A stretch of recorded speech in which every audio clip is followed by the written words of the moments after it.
Sa Angeles City, Pampanga, arestado ang 2 Korean fugitives sa magkahiwalay na operasyon dahil sa kasong fraud at illegal online gambling. Ang Blotter sa report.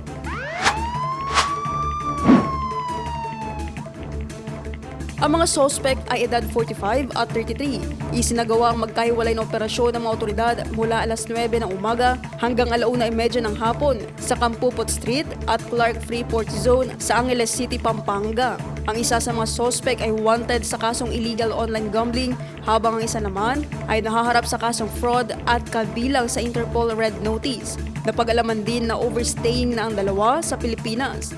Isinagawang operasyon ang pinagsanib ng puwersa ng Criminal Investigation and Detection Group, Bureau of Immigration Fugitive Search Unit, katuwang ang International Law Enforcement Units.